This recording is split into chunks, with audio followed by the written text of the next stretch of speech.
Here I am with Tim Biscaye. We're going to smile at each other a lot. Tim now is with a Tendo group. Tendo group. A Chendo group.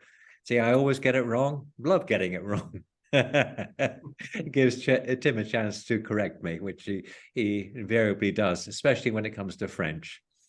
Hi, Tim. Hey, Tim Mike. is a New Yorker by heritage. Am I right in saying that?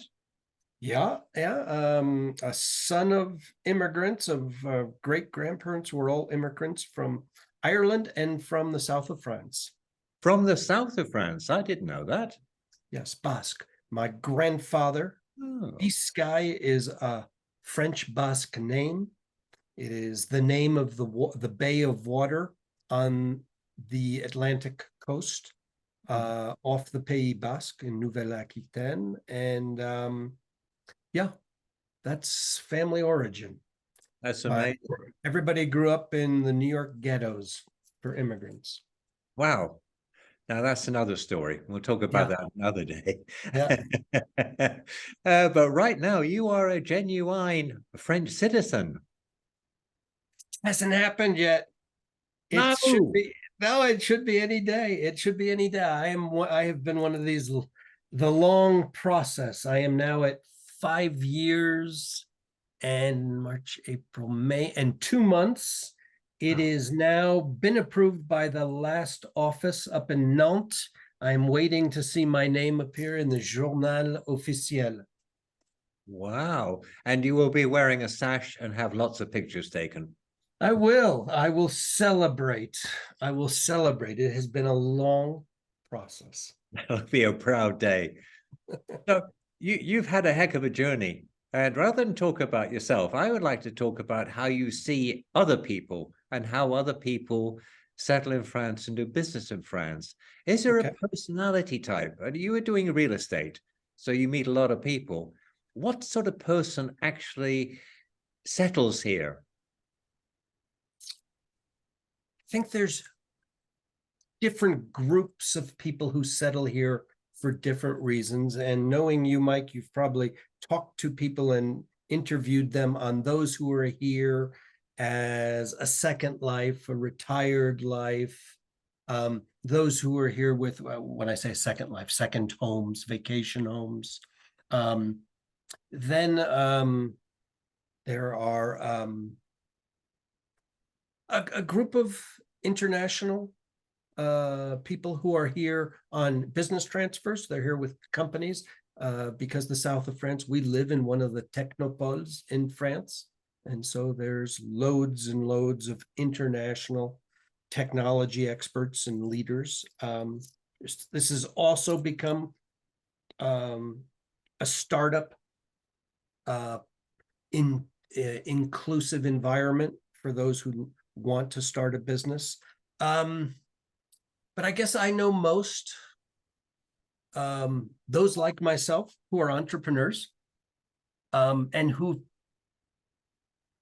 chosen to be here because of quality of life. I think that's something I hear resonate the most when I go to networking meetings and when I interact in various groups.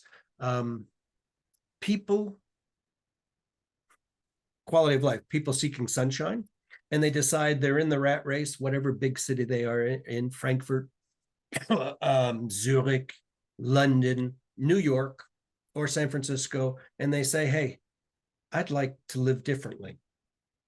There are, along with that type of people who come with those reasons, there are those who come for very personal reasons, like myself. France was my family's heritage. I wanted to come back. I wanted to set up life here. So I think when you decide you want to live here and establish yourself, and you need to have a viable means of establishing yourself, I would say the one commonality is an entrepreneurial mindset, which comes with a whole host of characteristics you can read about in business books and business magazines. I think secondarily, the second it's twofold. People who embrace the French culture and French life and don't bash it. I think those individuals who say, hey, I want to be here, I'm going to embrace all that's good. And hey, those things that are maybe a little bit harder, so be it. There's benefits.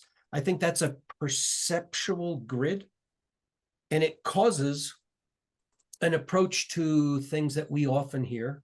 You hear a lot about, I'm sure, Mike, people complaining, oh, how hard it is to do this or how hard it is to do that. I think in many, many countries in the world, being an immigrant, which we are, I'm an immigrant, I'm not an expat.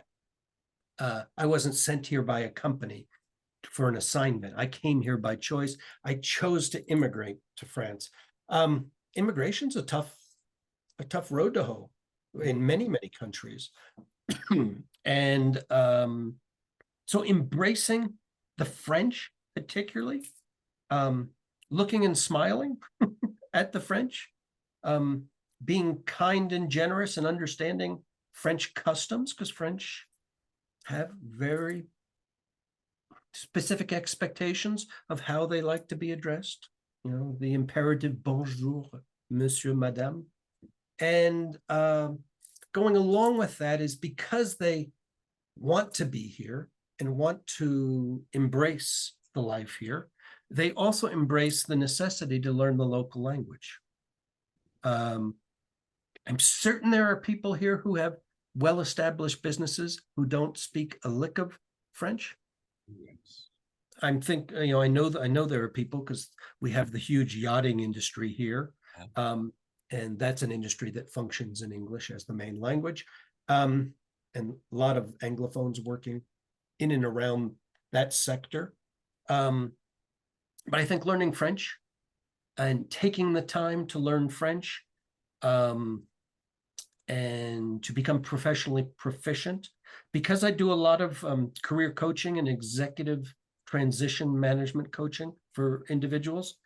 It is so much harder for those who cannot interact at a fairly easy level on day-to-day talking. In my estimation, to really make it in, if you're going to work in French companies, you really need to be able to talk and chat in French. Helps if you can write your emails in French. You know, I have a couple Anglophone friends. Mike, you're one of them. And I will applaud the great efforts you have made in the last couple of years to be more Francophone and to use French. But when I look at a couple of the people, Anglophones, Americans, there's a guy named Peter Jeremy Harder, who's been here for 52 years. And we talk about it often. You just have to work at the French. The use of French is very important to the French. So I think that's a couple. I probably rambled a bit there. No. I think you're right. I think it's actually the French culture is a difficult one to get into, because the French are welcoming people. You get on a bus, people say bonjour. You know, you walk into a cafe, you say hello to everybody there, and you say goodbye to everybody there, even if you don't know them. And it's a very different culture to the ones that we're used to. Yeah, sure, the waiter is pleasant, but here people are pleasant to each other. On the other hand, they're very reserved. And in that reserve is a lot of impatience. They won't wait for you to finish your stumbling sentence. So I don't know if I've experienced that. Yeah. I do notice if you've been here as long as we have, and I've been here, I first came here in 1968 as a child and came back in 1984 and 1985 and relocated to Montpellier in 1989. The biggest single difference I see in the south of France is that in so many places, people, wait staff or store staff, if they hear somebody stumbling in English, they will start speaking English to people who aren't able to really speak in French. When I first moved here, I never met people who spoke English. So And you know what happens? They start speaking in English because they can hear the accent a mile off. yeah, Words and they know.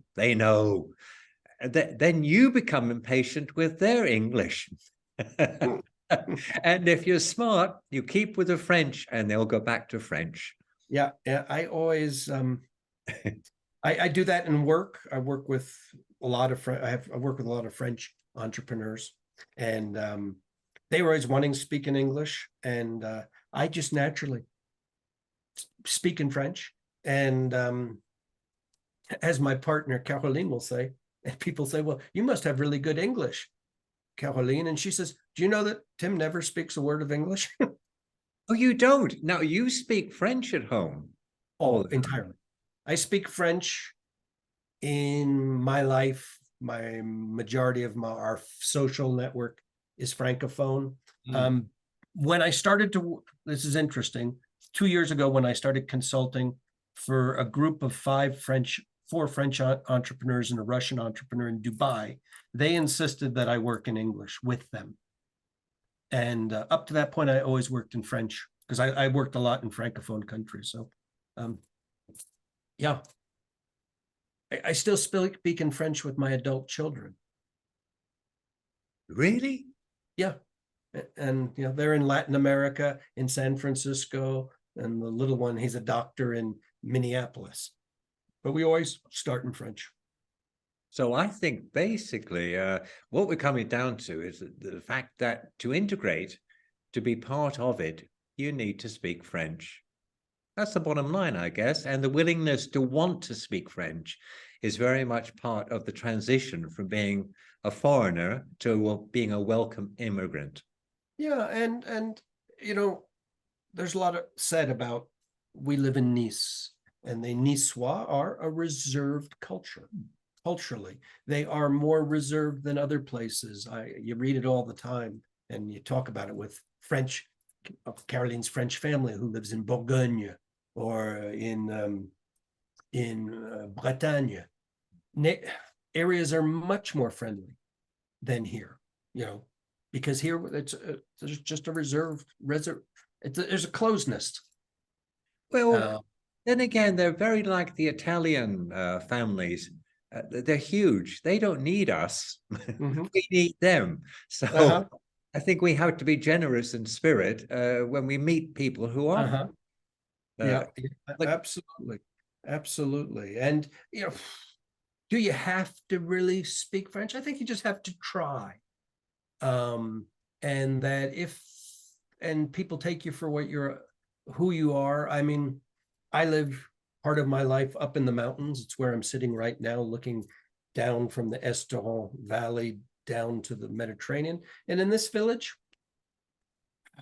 I don't think I've ever spoken a lick of English. Maybe some people speak English in the village, but I've never spoken a word of English. That's good. No, that's the environment. I'm all for total immersion, but even after a total immersion session, you really have to keep going. It's an everyday thing. I think you've hit the nail on the head. Yeah, and if you make time, I was not good at learning languages when I was younger, so I enrolled in graduate school in French, and it was horrific. But I went to a local bar. I played pétanque with French old guys, and then I always watched the news in French, and then I would watch Question pour un champion in French. Love that program. And then I would watch it used to be the movie, Le Film de 21 heures, and still today. Yeah. I don't ever click on the English language TV. But I used to watch Question pour un champignon, and I say champignon because it sounds like mushroom. It makes me laugh. He said that it's the only quiz show in the whole world where they have questions on language. And the joy is they get it wrong. Anyway, I think that's plenty for this session, Tim, and I'm really very, very grateful. I think that given us our number one way of keeping yourself happy in France and integrating in France. And I really appreciate that. Yeah, I yeah, thoroughly enjoyed that. yes, a smile and slowing down and Hmm. enjoying something that you do well. It's how we met, sitting down in the port and enjoying sunsets. It's just part of our, yeah, it's a choice. It's a mental change. You have to change fundamentally, I think. Yeah, yeah, absolutely, Mike. Yeah, it's been real Thanks. fun to chat with you. It's always fun to chat with you, Tim, and I really appreciate your time because I know you're exceedingly busy. So let's smile, say goodbye, and then we will finish this recording. All right, my friend. Cheers, Tim. We'll talk again soon. Bye. Bye.